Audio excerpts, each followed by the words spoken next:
Naniniwala po si Senadora Risa Hontiveros na dapat hintayin ng Senado bago magdesisyon ang motion for reconsideration na ihahain ng Kamara at magiging desisyon dyan ng Supreme Court kaugnay sa impeachment complaint laban kay Vice President Sara Duterte. Sa ngayon, nagpapaikot daw sila sa mga kapwa-senador ng draft resolution na layong linawin ang susunod na hakbang ng Senado kaugnay nito.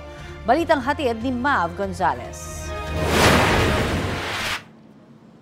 Nagpapaikot ngayon ang draft resolution sa Senado na layong linawin ang magiging tugon ng Senado sa ruling ng Korte Suprema sa impeachment ni Vice President Sara Duterte.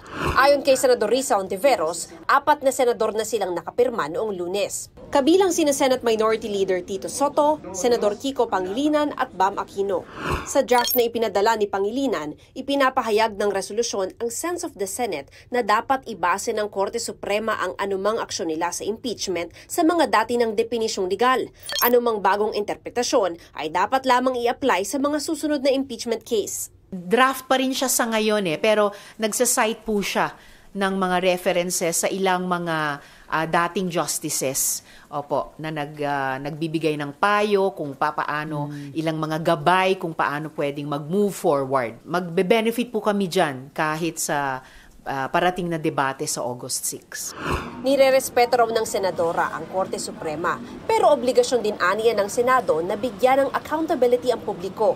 Hindi pa raw nakikita ni Senate President Chis Escudero ang resolusyon, pero hihintayin na lang daw niya ito para desisyonan ng buong Senado.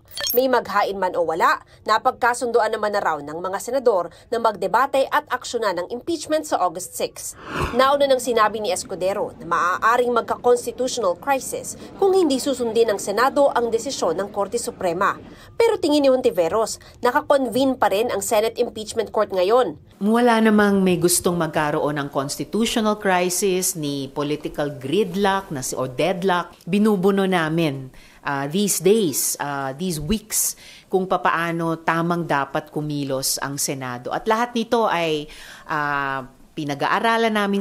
Mas mainam aniya kung hintayin muna ng Senado ang motion for reconsideration na ihahain ng Kamara, pati ang magiging desisyon ng Korte Suprema rito. Common sense lang o wise lang na sana intayin namin yan dito sa Senado bago kami magdesisyon. Napagkasunduan namin August 6. So doon namin ilalabas at doon ko rin ilalabas yung aking mga argumento at opinyon at kung talagang pipilitin, boto, and hopefully by that time, may marereferan na kami na motion for reconsideration ng House.